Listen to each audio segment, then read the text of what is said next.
Alhamdulillahirabbil alamin wassalatu wassalamu ala rasulil amin wa ala alihi wa ashabihi wa man tamassaka bidinihi ila middin.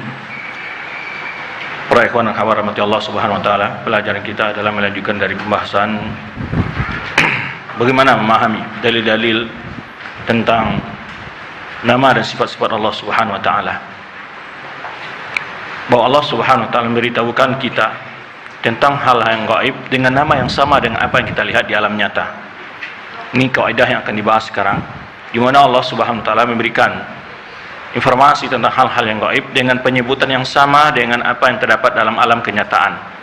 Baik sifat-sifat Allah Subhanahu wa taala maupun perkara-perkara yang akan terjadi di hari kiamat. Penyebutan peristiwa, nama dan berbagai kejadian tetap dengan nama yang sama, tapi bukan berarti hakikatnya sama, atau rupa dan bentuknya sama, atau kejadian persisnya sama, bukan. Ini yang akan dibahas pada kesempatan ini, karena banyak orang memahami alasannya untuk mentakwil dan mengingkari sifat Allah Subhanahu wa taala, memahami jika sama nama berarti sama hakikat dan bentuknya.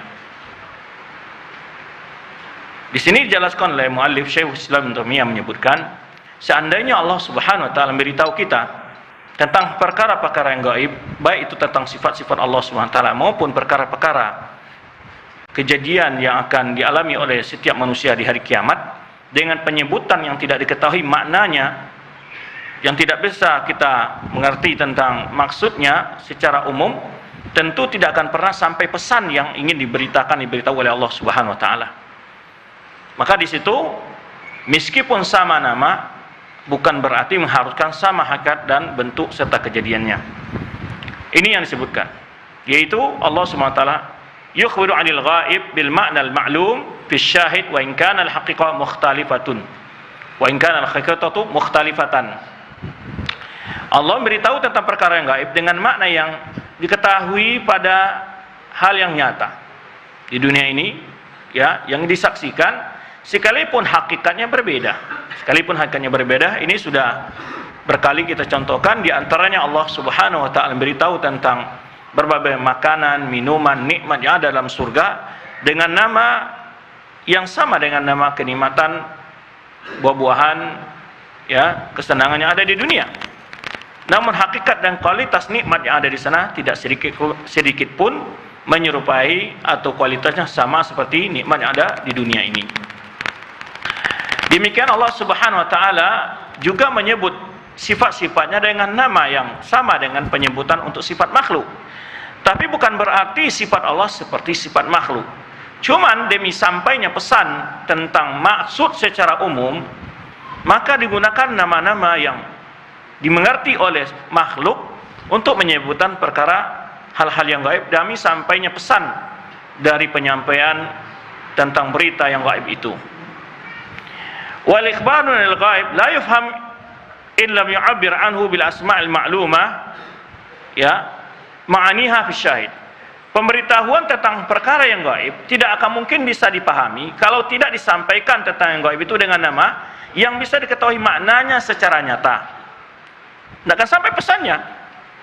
Ya, kalau seandainya berita-berita hal yang gaib itu disampaikan dengan nama yang tidak mengerti maknanya secara nyata, maka disebut wal ikhbar anil ghaib, pemberitahuan tentang hal-hal yang gaib, la yufham, tidak akan mungkin bisa dipahami illam yu'abbir anhu bil asma'il ma'lumah, jika tidak disebut dengan nama-nama yang dipahami ma'aniha fi syahid, makna-maknanya pada kenyataan, ya. Wa yu'lam biha ma fil ghaib biwasitatil ilmi bima fi syahid, maka diketahui, ya, sebagian tentang makna yang gaib itu dengan berilmu tentang apa yang ada di alam yang syahid, yang nyata dari kenyataan. Ma'al ilmi bil fariqil mumayyiz, tapi dalam waktu yang sama pun kita tahu ada perbedaan dari antara hakikatnya. Jadi bersamaan dengan kita menyebut perkara yang gaib dengan hal yang nyata kita saksikan, ya, kita tahu makna secara umum, tapi bukan berarti kita mengetahui secara persis bentuk dan rupa hakikatnya. Maka dalam waktu yang sama pun kita menyadari ada perbedaan yang membedakan dari antara yang gaib dan yang Yang nyata itu dari sisi makna dan hakikatnya secara keseluruhan.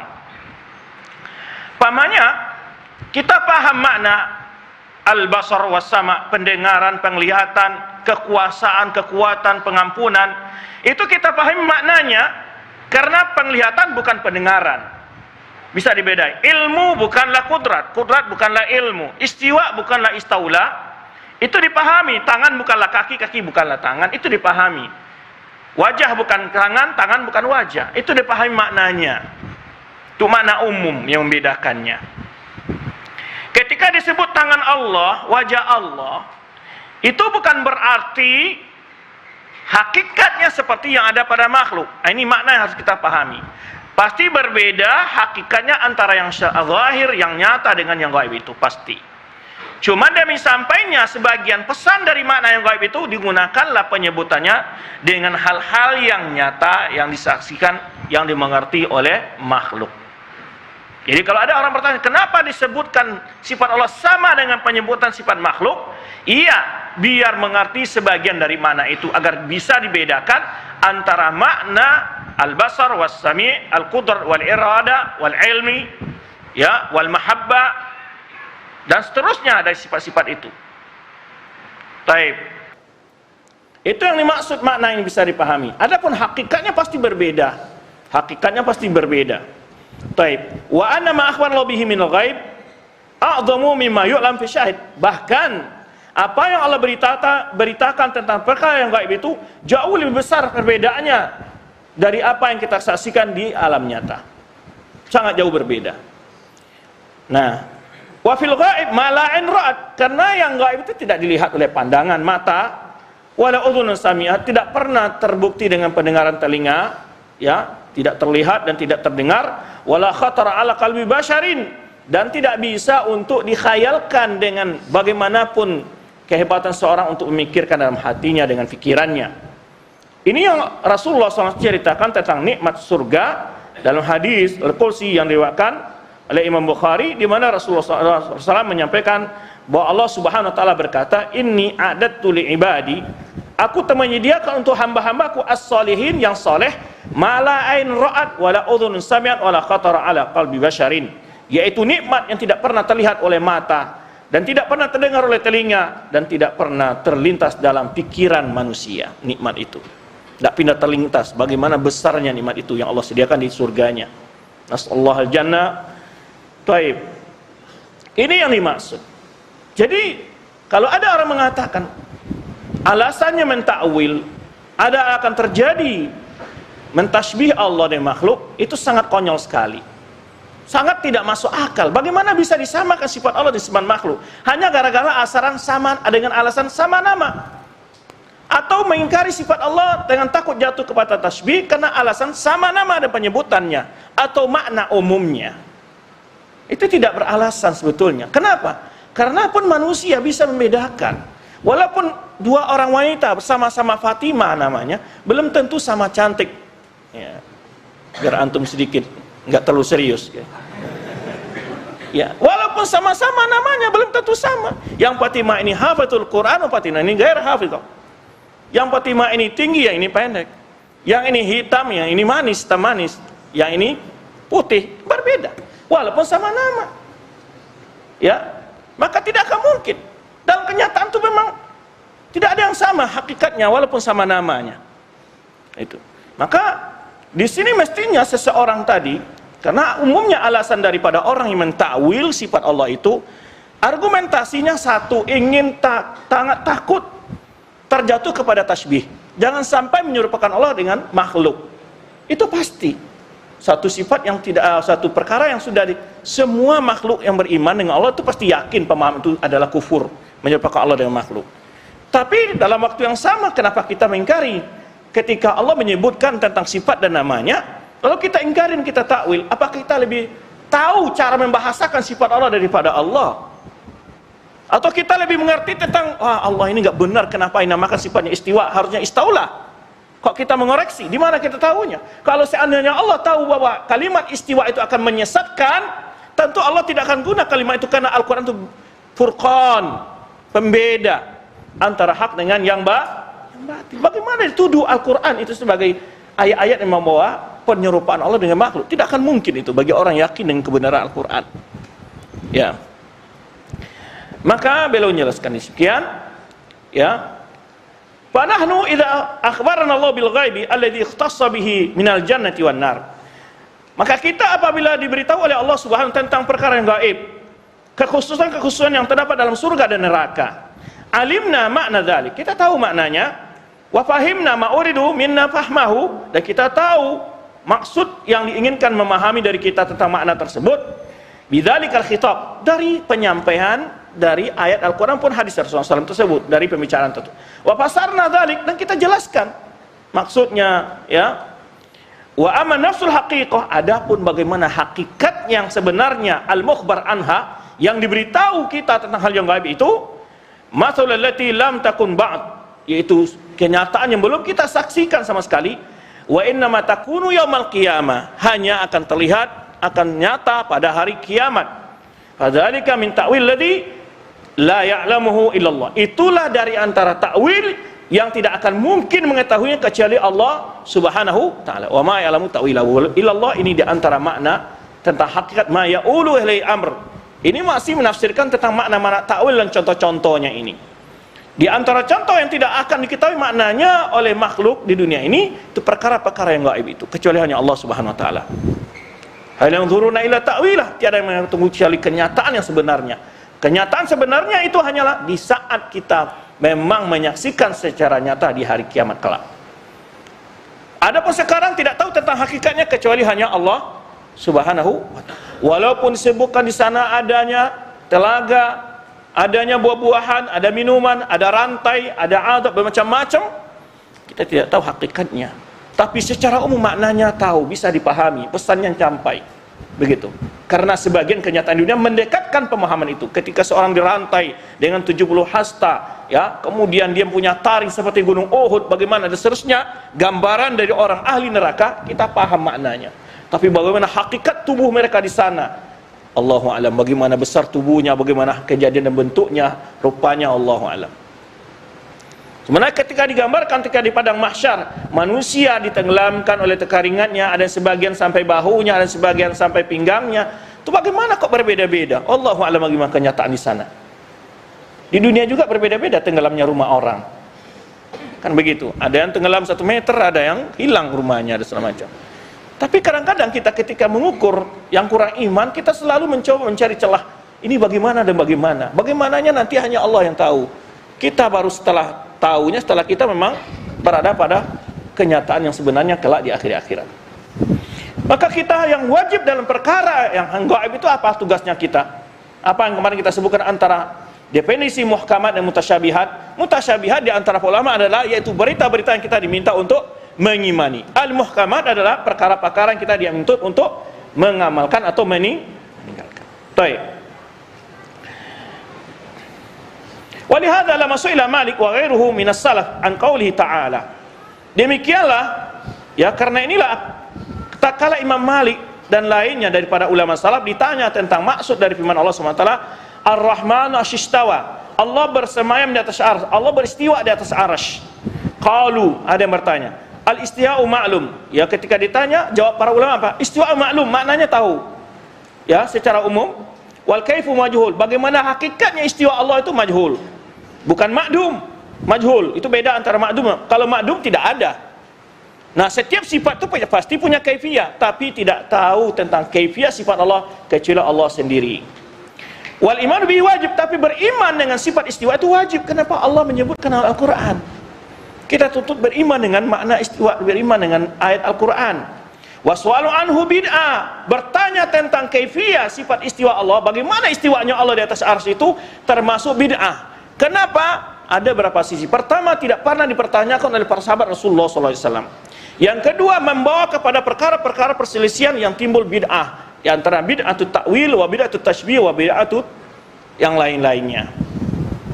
Wa kadzalika qala Rabi' Syekh Malik. Demikian pula jawaban dari Imam Rabi'atul Ra'i, ya, yang itu merupakan guru Imam Malik dan juga guru Imam Syafi'i. Tapi ada satu perkataan dari Rabi'atul Ra'i ini, Ketika muridnya datang pada dia didapati oleh murid sedang menangis. Lalu ditanya oleh murid, kenapa engkau menangis wahai imam, wahai guru?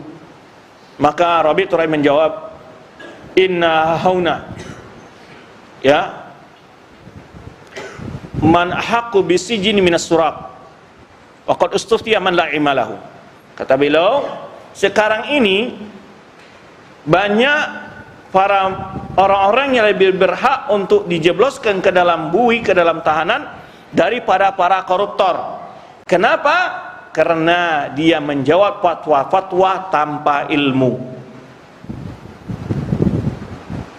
Ya, kata Imam Rabi'atul Ra'i menyebutkan, Rabi'ah ini mengatakan bahwa sekarang ini banyak di sini orang-orang yang lebih berhak untuk ditangkap dan dijebloskan ke dalam tahanan daripada koruptor-koruptor. Kenapa? Karena mereka memberikan fatwa-fatwa tanpa ilmu. Taib. Perkataan ini masih menjadi kenyataan, bahkan ternyata sekali di hadapan kita di masa kita sekarang. Jawaban Rabi'atul Ra'i ketika ditanya tentang ayat ini, al-ista'u ma'lum. Istiwa itu maklum. Maklum itu maksudnya diketahui maknanya. Wal kaifu majhul. Adapun hakikat, bagaimana hakikat dari sifat keistiwa itu bagi Allah SWT itu tidak diketahui oleh makhluk, hanya Allah yang tahu.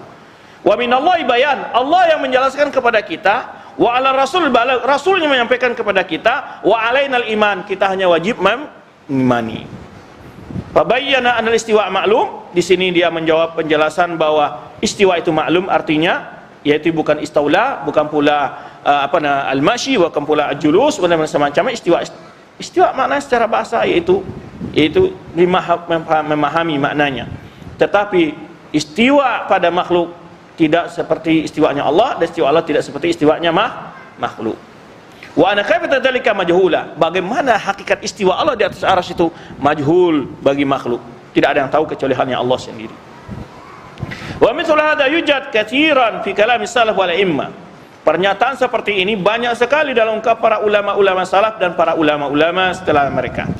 Yanfuna ilmal ibadi bi kaifiyati sifatillah. Mereka menafikan ilmu makhluk dengan bagaimana hakikat sifat Allah. Itu yang dinafikan. Bukan menafikan sifat, yang dinafikan adalah kaifiyah. Al-ilmu bil kaifiyah. Ya, al-ilmu bil kaifiyah. Laisa ma'na sifat. Innama yanfuna al-ilm bi kaifiyati sifatillah. Bukan menafikan makna sifat, tetapi menafikan bagaimana hakikat dari sifat Allah tentang yang sebenarnya. Itu yang mereka yang menafikan, yang mereka tidak tahu, ya.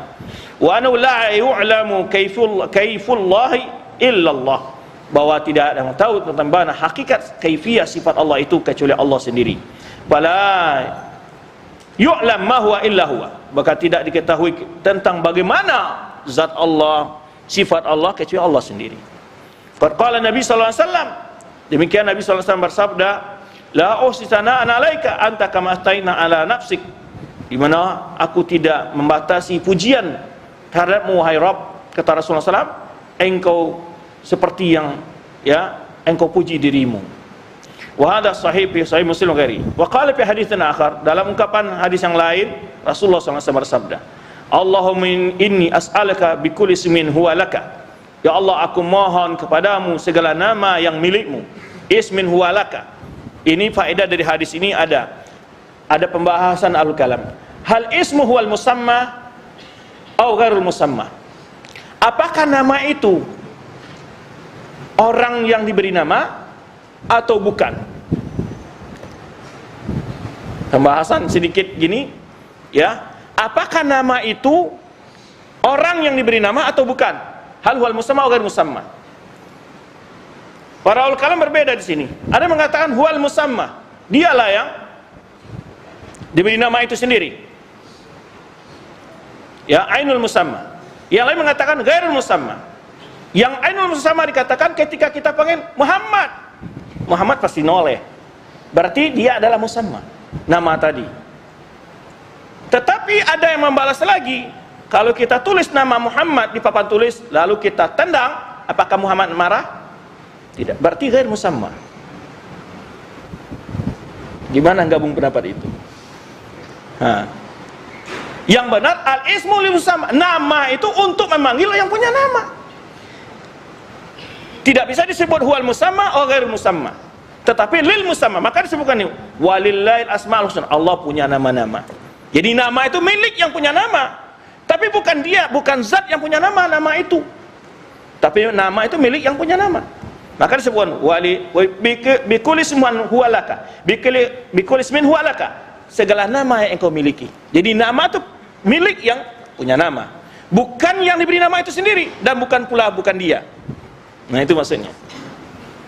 Ini sedikit penjelasannya tentang masalah nama, apakah dia zat yang diberi nama atau bukan. Dan terjadi perdebatan itu. Karena orang ahli kalam itu kan memang sukanya mencari permasalahan. Ya. Baik, maka syahid dalilnya dari ayat tadi walillahi. Maka nama-nama itu milik yang musamma, lil musamma. Di dalam hadis ini bikul ismin huwalaka, segala nama yang engkau miliki. Jadi nama milik yang punya nama, bukan yang punya nama itu sendiri nama itu, dan bukan dia, gitu. Maksudnya apa? Ya tadi saya sebut kepada antum, kalau dipanggil ya Muhammad, noleh dia, berarti nama itu dia. Tapi dalam sisi lain kalau nama itu ditulis, lalu ditendang di papan tulis, nggak marah-marah dia, bukan dia berarti. Ya, bukan dia juga berarti. Nah gimana nih gabungkannya? Satu saat bisa dia, satu saat bukan dia. Yang benarnya adalah nama itu milik yang punya nama. Gitu. Taib samaita bihi nafsak. Yang kau namakan dirimu dengannya. Maka yang memberi nama Allah itu siapa? Allah. Ini dalil bahwa asma Allah itu tauqifiyah. Jadi kita jangan buat nama-nama sendiri buat Allah Subhanahu wa taala. Apa namanya? Ada yang memberi nama Allah dengan apa istilahnya? Hah? Wallahu alam, ya, nama-nama yang dia beri sendiri gitu ya. Maka tidak berhak kita beri nama Allah, hanya Allah samaita bihi nafsa. Allah berhak beri namanya. Karena nama Allah itu nama Allah yang adalah nama yang indah. Au anzaltu fi kitabik, atau Allah informasikan melalui wahyu dalam kitab sucinya. Au allamta'ahu ahadan min khalqik, atau untuk beritahu salah seorang dari hambamu, dari para nabi dan rasul. Au sta'sarta fi ilmil ghaibi indak, atau engkau simpan di alam gaib di sisimu. Ini menunjukkan betapa banyak nama-nama Allah Subhanahu wa taala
mutaradifah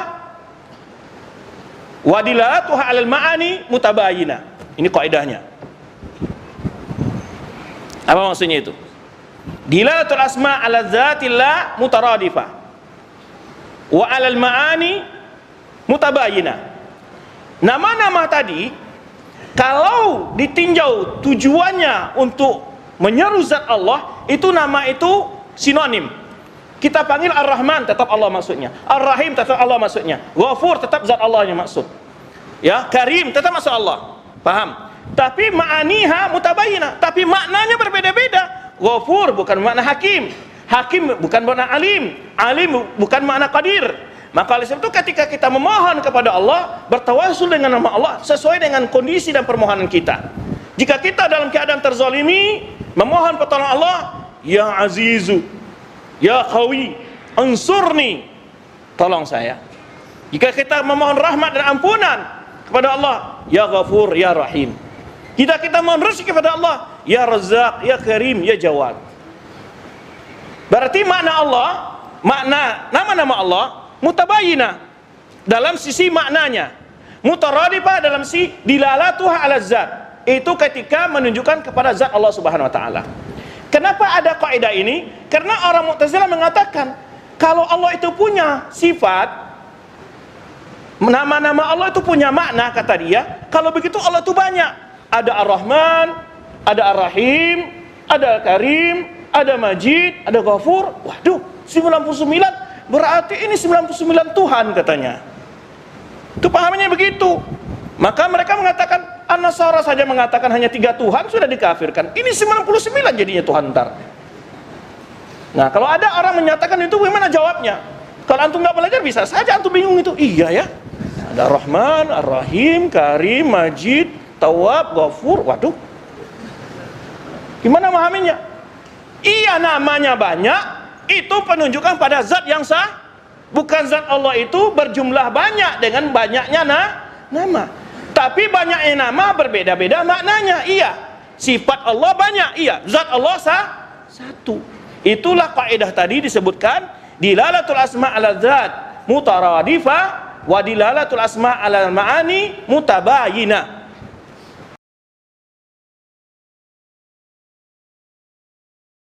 Ini kaidahnya ini. Ya. Jadi manusia pun begitu, tapi Mu'tazilah ini kadang-kadang kan hujahnya akal. Jangankan Allah Subhanahu wa taala, manusia juga punya sifat enggak? Apakah manusia umpamanya sami', manusia mendengar, basir, melihat, al-kalam, berbicara? Apakah setiap sifat ini punya zat tersendiri? Kan tidak. Tapi orang Mu'tazilah ini kadang-kadang saking, ya itulah akibat orang selalu pintar menjadi sangat bodoh. Kan gitu, Mu'tazilah itu kan mendahulukan akal dari syara, dari agama, dari wahyu. Karena menurut dia akal adalah apa namanya? Barometer kebenaran gitu. Nah, akhirnya kebodohan lahir. Ya.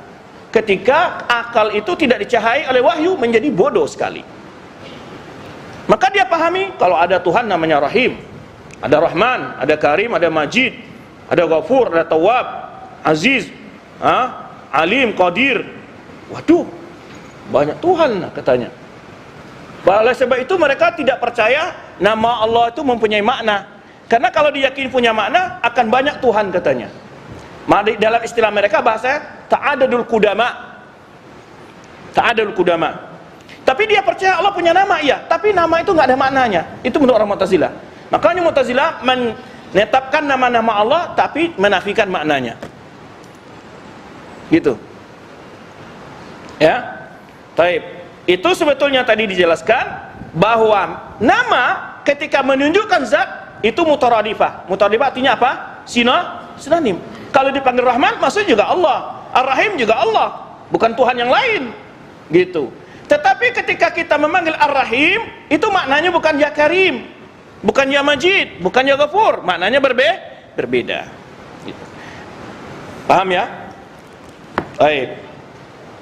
Fahiya muttafiqatun mutawati'atun min haitsu dzat. Maka nama-nama itu sesuai, ya, sepakat dari sisi petunjukan kepada zat. Kalau disebut Ar-Rahman, Ar-Rahim, ya Allah satu zatnya, bukan ada zat Rahim, ada zat Rahman, bukan. Ya. Mutabayinah min jihati sifat, tapi berbeda dari sisi sifat yang ditujukan oleh setiap nama. Jadi berbilangnya sifat bukan harus berbilangnya zat. Jangankan pada Allah, pada makhluk saja tidak mesti demikian. Ya, manusia banyak punya sifat. Berdiri, makan, ngantuk, tidur, bicara. Apakah setiap sifat ini punya zat tersendiri-sendiri? Tidak. Ya, taib. Ini diantara jawaban terhadap syubhat Mu'tazilah.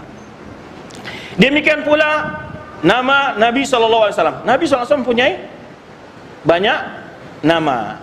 Apakah Nabi SAW bukan satu? Manakah beliau sebutkan dalam hadisnya? Dalam hadisnya Rasulullah menyebutkan, yaitu bahwa innali asma'un, saya punya nama. Muhammad, wa Ahmad, wal Mahi, wal Hashir, wal Aqib. Ada 5 nama Rasulullah SAW. Apakah Rasul juga 5? Tidak. Karena dilalatu al-asma' al-zat mutaradifah. Dilalatu al-asma' al-sifat mutabayinah. Itu kaidahnya. Ya. Wa kadzalika asma' al-Qur'an, demikian pula Al-Qur'an punya nama yang banyak. Bahkan kasratul asma' tadullu ala izamil musamma. Banyaknya nama menunjukkan tentang mulianya yang punya nama itu. Kenapa? Karena setiap nama menunjukkan makna tersendiri. Umpamanya, ini si Ahmad, syuja'un, pemberani, karimun, pemurah, ghaniyun, kaya, rahimun, penyayang. Kalau disebut sifat-sifat ini semua, maka semakin tampak kemuliaannya. Maka di situ Allah Subhanahu wa taala, banyak sekali sifat Allah Subhanahu wa taala, karena Allah itu maha mulia.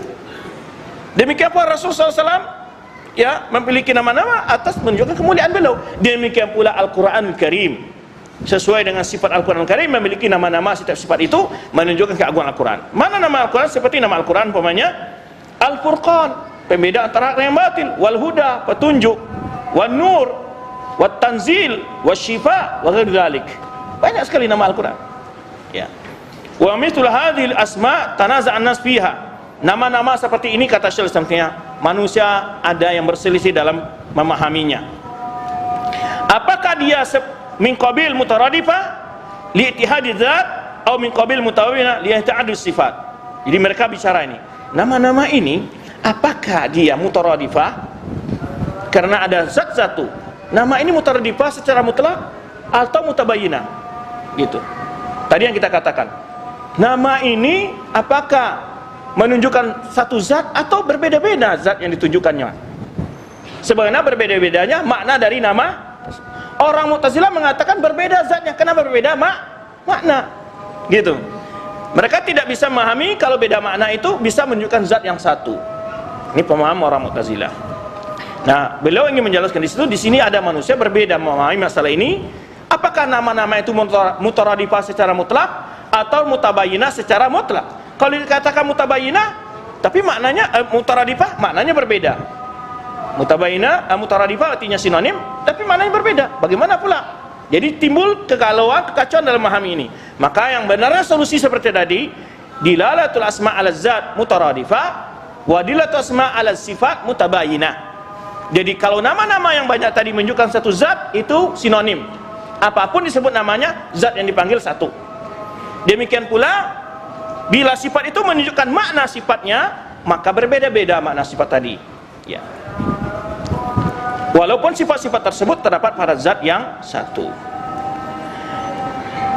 Kama idza qila, sebenarnya jika dikatakan orang, ya, penyebutan umpamanya pedang, saif, as-sarim, itu mana-mana pedang semua sifatnya. Al-muhannad, wa qusida bis-sarim makna sarm. Ini pedang itu adalah yang cekat, tajam. Wafil muhannad demikian pula dari sisi bahannya, besi yang kuat, tangguh.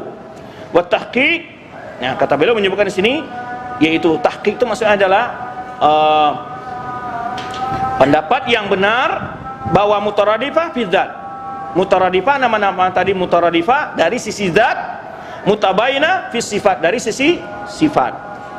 Wa ma muwaddihu hadza an Allah wasafa al-Qur'an kullahu bi annahu muhkam. Nah, ini insyaallah akan dibahas setelah azan, ya. Ini kembali menjelaskan makna al-muhkam atau mutasyabih dalam Al-Qur'an. Karena dalam ayat menyebutkan Al-Qur'an itu semuanya muhkam. Dalam ayat lain menyebutkan semua ayat Al-Quran mutasyabih. Tapi dalam ayat Al-Imran yang kita bahas kemarin, sebagian mutasyabihat, sebagian muhkamat. Bagaimana solusinya menggabung ayat ini, ayat ini, ayat ini? Ini yang akan dibicarakan. Kenapa terjadi orang beralasan mentakwil? Karena tidak memahami masalah ini. Nah, ini yang akan dibahas setelah ini. Wallahu a'lam bishawab. Silakan azan.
Kita lanjutkan.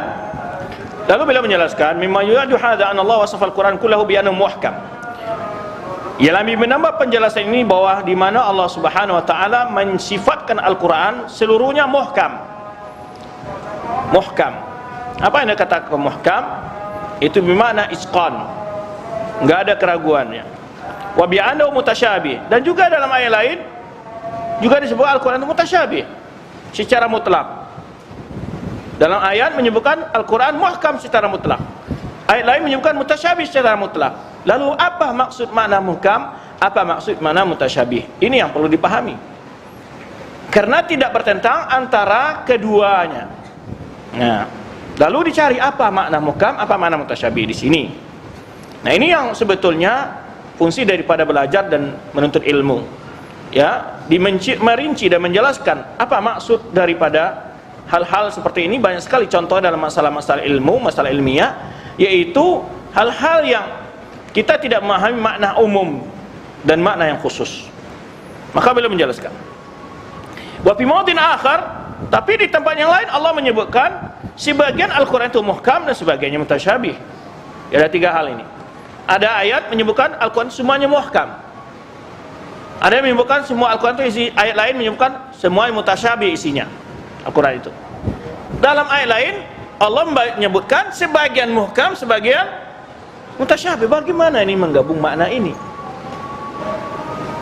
Gitu.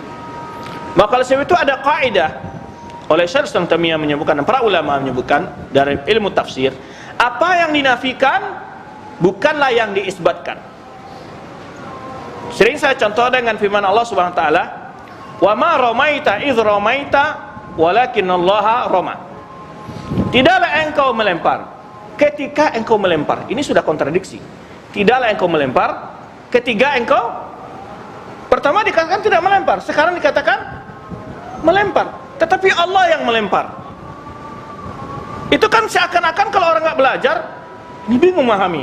Tidaklah engkau melempar ketika engkau melempar, katanya tidak melempar. Ini ketika engkau melempar, tapi Allah lah yang melempar. Apa maksudnya? Disinilah fungsi ilmu, yaitu mengurai hal-hal yang mutasyabih, yang meragukan. Ini fungsi ilmu. Tidak seperti orang liberal, justru mereka menjadikan hal ini sebagai bentuk Al-Quran itu gak benar. Al-Quran penuh dengan pertentangan. Padahal karena dia bodoh. Karena dia bodoh, otaknya gak jalan memahami. Dan gak belajar kepada ulama. Bagaimana bisa memahami? Belajarnya ke orang orientalis, yang isi kitab orientalis semuanya isinya adalah banyak menjelajahkan Al-Quran.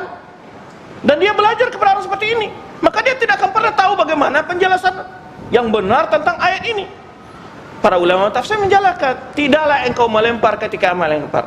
Ketika engkau melempar, maksudnya apa? Bukanlah engkau yang menyampaikan lemparanmu tepat sasaran ketika engkau melemparkan pasir itu ke muka orang musyrikin. Memang Rasulullah SAW yang menganggap pasir dan melemparkan ke arah musyrikin. Rasul izdramaita, ketika engkau melempar. Tapi yang melemparkan pasir itu pada sasarannya siapa? Allah Subhanahu wa taala. Jadi oleh itu melempar itu ada dua, yaitu melemparkan tanah kepada orang dilempar, dan lempar kedua adalah tepatnya mengenai sasaran. Yang menempatkan sasaranmu ketika melempar itu hanya Allah, bukan engkau. Tapi kalau orang nggak belajar, dia sudah bilang katanya Al-Quran nggak ada bertentangan, toh ini bertentangan. Padahal karena dia tidak belajar. Nah, ini masalah seperti itu. Banyak orang mengatakan tidak mengurai masalah ini ketika dia jauh dari penjelasan para ulama. Lalu beliau menyebutkan di sini, ya, sebagian Al-Quran menjelaskan, Allah menjelaskan Al-Quran itu sebagian muhkam, sebagian mutasyabih. Fa'am bagi yu'raf al-ihkam wa tasyabuh alladhi ya'ummuhu. Nah, di sini beliau menjelaskan, maka perlu diketahui apa maksud, yaitu muhkam secara mutlak dan tasyabih mutlak itu yang umum, atau yang ihkam wal tasyabuh yakhussu ba'dahu ba'dan, atau yang dimaksud apa yang dimaksud sebagiannya tadi mutasyabih, sebagiannya muhkam, apa maksudnya. Lalu beliau mulai menyebutkan firman Allah Subhanahu wa taala dengan tiga pembagian tadi. Pertama, ayat-ayat menjelaskan Al-Quran itu muhkam secara mutlak. Alif lam ra kitabun uhkimat ayatuh. Alif lam ra, Al-Quran itu ayatnya sangat rinci, uhkimat, jelas, gak ada ragu dalamnya. Summa fussilat, bahkan semakin dirinci, uhkimat, ya. Kemudian summa fussilat, Allah katakan demikian. Bahwa Allah SWT memberitahu bahwa ayat Al-Quran itu semuanya muhkam. Dalam ayat firman Allah yang lain disebutkan mutasyabih.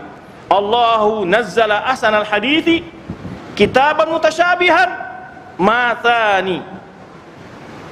Allah telah menurunkan sebaik-baik ungkapan kitab mutasyabihan masani, serupa. meragukan. Mutasyabih di sini artinya apa? Bukan meragukan. Fa akhbarnahu mutasyabih, mutasyabih, semua mutasyabih. Lalu apa makna hikam, makna mutasyabih di sini?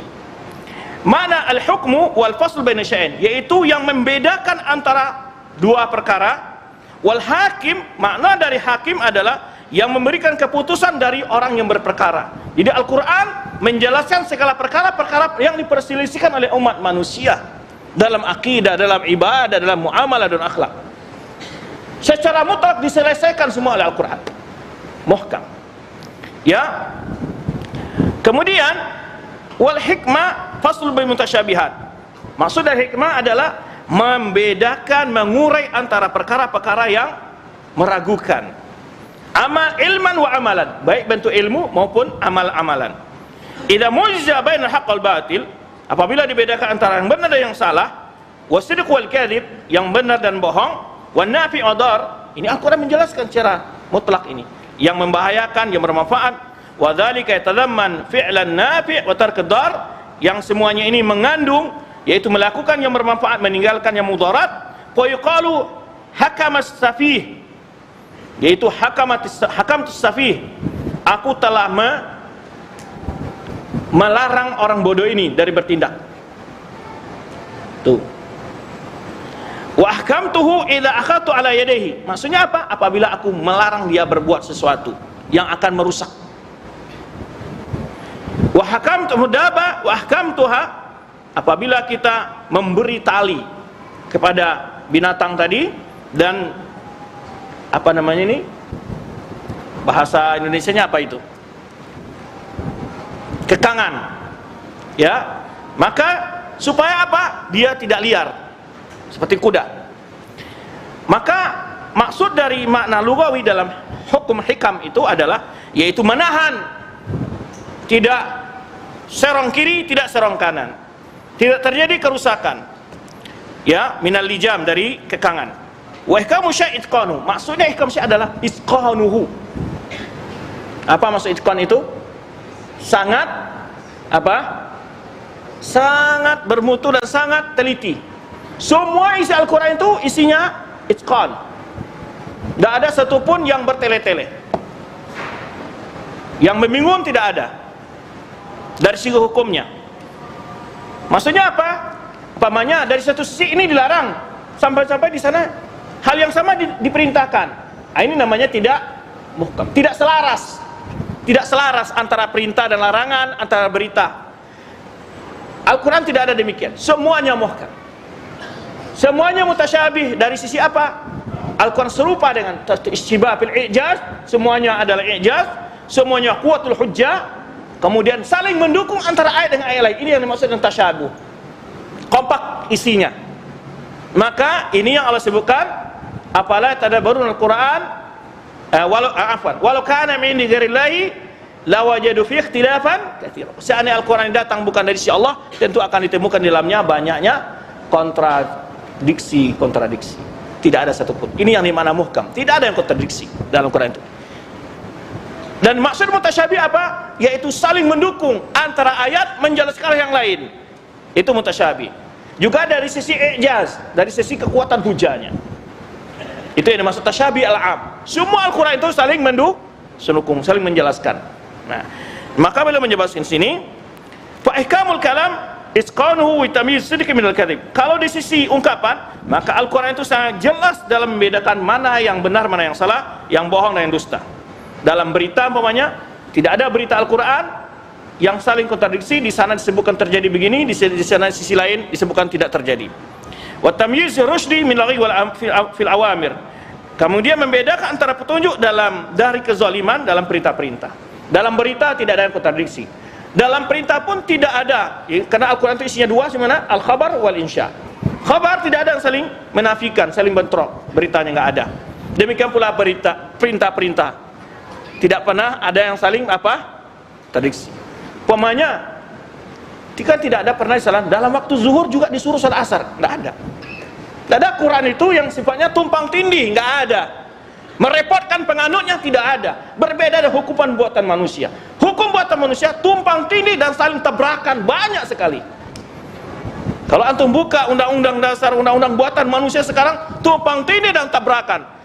Ya, KMA keputusan menteri begini, datang dirjen buat keputusan tabrakan dengan apa yang dijelaskan menteri. Datang lagi rektor malah buat penjelasan lagi, tapi lebih kabur lagi menjelaskannya. Nah, kita pengalaman dalam mengurus ijraat kampus ini, sehingga bagaimana buat proposalnya untuk ini untuk koparteis, ini untuk diktis, gitu. Kenapa? Karena berbeda-beda persepsi mereka dalam memahami peraturan tadi. Kita yang jadi bingung. Begitu. Ini contoh kalau hukum manusia itu. Ya, makanya kalau antum pergi kantor, kata sekretaris begini, kata ketua begini, kata ketua prodi begini. Bingung kan? Itu buatan manusia, memang begitu. Berbeda. Ya, tapi hukum Allah tidak ada. Banyak sekali kalau hukum buatan manusia itu kontradiksi, banyak sekali, tumpang tindih. Al-Quran tidak ada satupun yang tumpang tindih.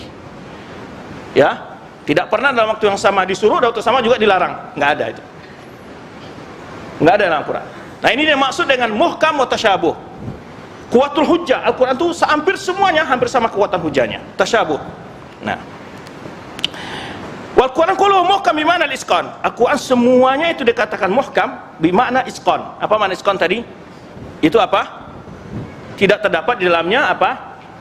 Yaitu kontradiksi, tumpang tindih, ya, atau bentrok dalam berita dan perintahnya. Maka Allah SWT menamakan Al-Quran itu hakiman. Ya, alif lam ra tilka ayatul kitabil hakim. Ya, itulah ayat-ayat kitab yang hakim, yang makan hakim. Fal hakim di mana hakim yang memberikan keputusan yang jelas. Ya, kama ja'ala yaqussu biqaulihi, di mana Allah sebutkan dalam firman yang lain, inna hadzal Qur'an yaqussu ala bani Israil aktsara alladhi hum fihi yakhtalifun. Al-Qur'an ini memberitakan kepada Bani Israil perkara-perkara yang mereka bersih di dalamnya, diberi keputusan oleh Al-Quran. Seperti perbedaan Bani Israil apa? Antara Yahudi dan Nasrani berbeda pendapat tentang Isa ini Tuhan atau bukan. Maka Islam datang di bawah syariat Al-Quran menjelaskan siapa Isa. Isa itu adalah manusia, tapi adalah utusan Allah. Ini contoh-contoh. Wa ja'ala muftiyan fi qouli ta'ala, di mana Al-Qur'an itu yang memberikan keputusan fatwa. Qul lau yuftikum fihinna wa ma yusla 'alaikum fil kitab. Ya, Allah yang memberikan keputusan kepada kalian dalam masalah wanita-wanita tersebut, ya, dan apa yang kalian baca dalam Al-Qur'an. Ai ma yusla 'alaikum yuftikum fihinna. Ya, ayat Al-Qur'an dibacakan kalian itulah yang memberikan jawaban terhadap perkara tersebut. Wa ja'ala hadiyan wa mubasyiran. Kemudian Allah juga menjadikan Al-Qur'an ini adalah memberi petunjuk dan memberi kabar gembira. Inna hadzal Qur'an yahdi lillati hiya aqwam. Al-Qur'an memberi petunjuk kepada perkara yang sangat sempurna, aqwam. Dalam segala hal sempurna. Dalam politiknya, ekonominya, sosial budaya, sosialnya, akidahnya, ibadahnya, apapun saja. Tidak satu pun dari ajaran Al-Quran ini yang bisa ditandingi oleh hukum-hukum buatan manusia. Dalam sosial, bayangkan, banyak sekali, yaitu momen-momen sosial dalam Al-Quran. Mulai dari bulan puasa, buka bersama, Idul Fitri, zakat fitri, ketika Idul Adha bagikan daging, kemudian setiap hari dianjurkan untuk bersedekah, berinfak, memberi hadiah, berwakaf, terus. Mana ada dalam aturan buatan manusia seperti itu, ya. Wa basyirul mu'minin, memberi kabar gembira kepada orang beriman, orang-orang yang beramal soleh, alladzina ya'malun shalihat. Tapi orang yang tidak beramal soleh ya tidak dapat gembira. Wa amma tasyabuh alladzi ya'um, adapun tasyabuh dalam makna yang umum, ya, bahwa didul ikhtilaf, maka maksudnya adalah lawan dari, yaitu tidak adanya Al-Quran itu yang saling bertentangan. Lawannya ikhtilaf, saling bentrok, yaitu melawan dari hal yang dinafikan dari Al-Quran, tidak ada dalamnya saling ada berita yang saling bertabrakan atau perintah. Walau kana, ini yang ketika sebut tadi firman Allah SWT, walau kana min ghairillahi lawajadu fiha lawajadu fihi ikhtilafan katsira. Walau kana min ghairillahi lawajadu fihi ikhtilafan katsira. Seandainya Al-Quran itu bukan dari sisi Allah, tentu akan kalian temukan dalamnya yaitu banyaknya perselisihan-perselisihan. Ini bukti bahwa Al-Quran tidak ada satupun perselisihan-perselisihan yang saling kontradiksi atau berita dan perintah. Ini yang disebutkan juga dalam firman Allah SWT, innakum lafi qawli mukhtalif yufaku an kulli ufik. Jadi berbeda dengan ini kalian dalam perkataan yang saling berselisih, ya. Ini yang Allah katakan bahwa dalam Al-Quran tidak ada hal-hal yang saling bentrok, saling bertentangan. Maka tasyabuh huna bitamasil kalam wa tanasubu. Maksud dari Saling miripnya Al-Quran ini adalah yaitu saling miripnya dari sisi kisah-kisahnya, saling mendukung. Di surat Baqarah pemain disebut kisah Musa, kemudian dari surat lain juga datang kisah Musa yang saling melengkapi, saling mendukung. Itu maksud tasyabuh. Ya. Bihaitsu yusaddiqu ba'dhu ba'dhan, saling membenarkan antara satu dengan yang lain. Tidak ada saling bertabrakan. Kemudian fa idza umira bi amrin lam yamur bi naqidi fi akhar. Bila ada perintah terhadap suatu perkara, tidak terdapat pada tempat lain melarang perkara itu. Bahkan menuju perintah yang lebih menguatkan atau cara-cara untuk menempuh melakukan perkara yang diperintahkan tadi, itu yang ada. Bukan menghambat untuk terlaksana sebuah perintah itu. Nah, kemudian au yubinadhirihi, atau mirip, atau bimalzumatihi, atau perintah yang kita sebutkan yang harus dilakukan. Ya. Contoh ketika Allah SWT melarang kita untuk tidak durhaka pada orang tua. Ya, disebutkan berbagai ayat-ayat yang mendukung untuk itu.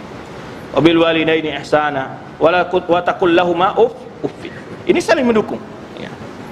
Wa idza nahaa an syai'in lam ya'mur bihi fi mawdhi'ah. Jika melarang tentang sesuatu tidak diperintahkan pada tempat yang lain. Bal yanha anhu, bahkan lebih datang ayat-ayat lebih menguatkan perintah larangan tadi. Ya. Wa idza lam hunaka nasakh, selama tidak ada di sana nasakh. Demikian pula apabila Allah menyebutkan bi thubuti syai'in lam yukhbir bi naqidi dzalik. Apa Allah menetapkan sesuatu, tidak datang pula ayat lain yang membatalkan hal itu. Bal yukhbir bi thubuti aw bi thubuti malzumati, bahkan datang ayat lain untuk menguatkan maksud dari ayat yang tadi. Ya, kelaziman-kelazimannya. Demikian pula apabila Allah menafikan sesuatu, tidak pernah datang di tempat yang lain untuk mengokohkan itu. Untuk menafikan dan untuk mana ada ayat lain alama menetapkan. Tidak ada dalam Al-Quran. Ya. Berbeda dengan ungkapan-ungkapan yang saling bertabrakan. Ya, yang saling bertabrakan, maka dia menetapkan sesuatu satu kali, di lain yang lain malah melarangnya. Memerintahkan satu kali, di lain hal yang sama dilarang. Ya. Atau membedakan hal yang sama dan menyamakan hal yang beda. Itu enggak ada dalam Al-Quran. Tidak pernah Al-Quran menyamakan yang berbeda, membedakan yang sama. Tapi dari manusia banyak sekali aturan itu. Ya. Fal aqwal mukhtalifah hiya mutadadah. Perkataan-perkataan yang bertentangan adalah saling bertabrakan. Wal mutasyabiha mutawafiqah. Yang maksud mutasyabiha Al-Quran mutawafiqah, saling mendukung, saling menyokong. Itu yang ada di antara ayat Al-Quran. Tidak ada saling bertabrakan. Itu yang maksud tasyabuh al-am. Ya, itu yang maksud tasyabuh al-am. Jadi tidak bertentang antara mana muhkam al-am dengan tasyabuh al-am, tapi saling menjelaskan keduanya. Itqan dalam Al-Quran itu adalah hukumnya pasti, tidak bertele-tele, dan dalam yang sama Al-Quran pun saling mendukung antara ayat dengan ayat yang lain. Tidak terjadi saling tabrakan dalam penjelasannya, dalam beritanya, dalam perintahnya. Itu yang dimaksud antara muhkam al-am dengan muhkam mutasyabi al-am. Jadi enggak masalah. Yang jadi perdebatan adalah antara al-ihkam al-khas, al-muhkam al-khas wa muhkam wa tasyabuh al-khas. Ini yang ada perbedaan. Wa hadza tasyabuh yakunu fil ma'ani, kemiripan ini dimaksud adalah makna sekalipun berbeda lafaz-lafaznya. Ya kan? Jadi berbeda-beda lafaz-lafaznya. Ya seperti maunya fam fajarat isnata asyara aina. Dalam ayat lain fam bajasat. Maknanya walaupun beda lafaznya. Fam bajasat, fam fajarat. Karena ada dua kali kisah Musa menyebutkan fam fajarat wa fam bajasat. Baik. Jadi lafaznya walaupun berbeda, maknanya saling mendukung. Bahkan lebih merinci makna sebetulnya. Ya, menyebutkan mengenai sifat air yang terpancar daripada batu yang dipukul oleh Musa itu. Ya, pembajasat. Pembajasat beda dengan pemfajarat, bukan berarti saling bertentang, tapi menjelaskan bagaimana infijarnya air dari batu itu dengan pembajasat. Wa inasib ba'dhuha ba'dha, saling mendukung, memberikan pengakuan terhadap satu yang lainnya. Ya, ini disebut adalah perkataan yang saling mutasyabih. Ini mirip dari sisi hal yang disampaikan dalam perintahnya, gitu. Berbeda yang ungkapan yang saling bertentangan. Inilah tasyabuh al-am la yunafi al-ihkam al-am. Itu disebutkan di situ bahwa disinilah kemiripan yang umum dan ihkam yang umum, bal huwa musaddiqun lahu. Tidak saling bertentang antara mutasyabih al-am dengan al-ihkam al-am. Fa inal kalam muhkam mutqin, karena perkataan yang mutqin, yang jelas, ya, saling mendukung sebagian akan bagian yang lainnya, tidak saling membantah atau menolak bagian yang lainnya. Bi khilaf al-ihkam al-khas, berbeda dengan masalah ihkam wal mutasyabi al-khas. Insyaallah ini akan kita bahas pada pembahasan yang akan datang, karena pembahasan ini agak lebih rinci dan perlu dijelaskan lebih gamblang. Wallahu a'lam bishawab. Kita cukup sampai di sini dulu.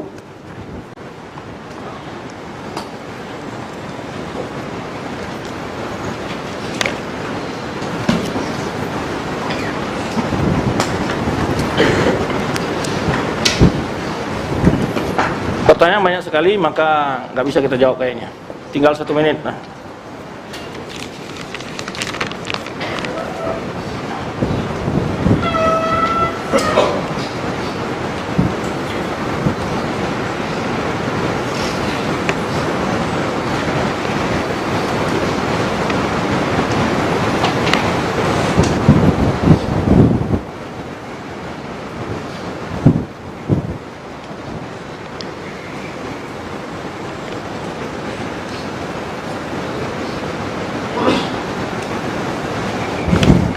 Mana pertanyaan di baliknya?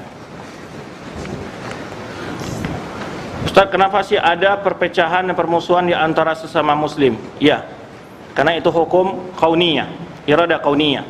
Rasulullah SAW telah menyebutkan satastariqu hadhil umma ala 73 firqah, dan juga Rasulullah menyebutkan fa innahu may ya'ish minkum fa sakhtilafan katsira. Jadi perpecah belahan itu irada kauniyah dari Allah Subhanahu wa taala. Tetapi irada syariah menyuruh kita, mengharamkan kita untuk berpecah belah. Yang harus kita lakukan adalah berupaya untuk melakukan perintah syar'i. Ya. Bahkan sesama asatidzah pun ada yang nggak suka, misal Ustaz A nggak suka sama Ustaz B. Kenapa bisa terjadi seperti ini? Ustaz mohon penjelasan. Ya, karena banyak faktor yang menyebabkan hal itu. Ya, bisa dari kedua belah pihak melalui faktor-faktor yang sama, saling dengki, ya, saling hasad bisa saja. Atau karena memang perkara-perkara agama bisa saja, perbedaan dalam sisi manhaj, akidah atau hal lainnya. Banyak faktor yang menyebabkan hal itu. Maka yang menyebabkan mudahnya bersatu adalah yaitu selalu tingkatkan ilmu, tingkatkan amal. Ilmu yang diamalkan. Jadi perpecahan belahan di antara orang berilmu itu dua hal saja. Emma ilmunya nggak diamalkan, atau dia tidak mengetahui masalah itu dengan ilmu. Tidak menerapkan ilmunya dan tidak mengamalkan ilmunya dalam permasalahan itu. Ya. Nah, itu biasanya itu yang menimbulkan perpecah belahan. Dari sisi tadi, ya pokoknya itu sumber kebodohan dan tidak beramal ilmu, itu sumber. Maka kita selalu memohon perlindungan kepada Allah Subhanahu wa taala, ghairil maghdubi alaihim waladdallin. Yang menyebabkan kita berpecah belah kebodohan atau tidak mengamalkan ilmu. Kalau yang berselisih itu adalah orang berilmu, di situ sebabnya situ. Maka Allah serangkan, wa makhtalafu illa min ba'di ma ja'ahumul bayyinat baghyan bainahum. Baghyan, adanya rasa kedengkian, kezaliman pada dirinya, ingin syuhra, ingin tidak mau lebih orang lain lebih dari dia. Ini penyakit yang banyak menyakiti para petalabul ilmi dan orang berilmu adalah apa? Dua, al-hasad wal ujub. Hasad dan ujub. Hasad, tidak senang kepada orang yang lebih, ujub, bangga dengan diri. Antum bisa baca, ada deteksi dengan dua kalimat ini permasalahan yang ada. Imma hasad, imma ujub. Penyakit yang harus dihawasi oleh setiap orang berilmu dua perkara, al-ujub wal hasad. Sumbernya ya tadi, imma kebodohan dalam masalah tertentu, tidak punya ilmu, atau tidak mengamalkan ilmu. Tetapi penyakit yang perlu diwaspadai oleh setiap orang berilmu, dua penyakit, al-hasad wal ujub. Dengki dan apa? Merasa apa? Bangga dengan diri. Ini yang perlu diwaspadai. Ya. Ingat, renungkan kata-kata anak ini. Al-hasad wal ujub. Antum bisa renungkan masalah ini. Permasalahan yang ada pada orang-orang talibul ilmi yang sama-sama menuntut ilmu sunnah, berhajar di manhaj salafus saleh, penyakit dua ini yang banyak menyakiti. Al-hasad wal ujub. Silakan antum ulang-ulang kalimat anak ini dan antum renungkan. Akan terlihat nyata dalam banyak kehidupan orang-orang berkhilaf dalam masalah ini. Imma sumbernya adalah ujub, wa imma apa? Al-hasad. Ini perlu diwaspadai. Wallahu a'lam bishawab. Demikian. Wassalamualaikum warahmatullahi wabarakatuh. Subhanakallahumma wa bihamdika.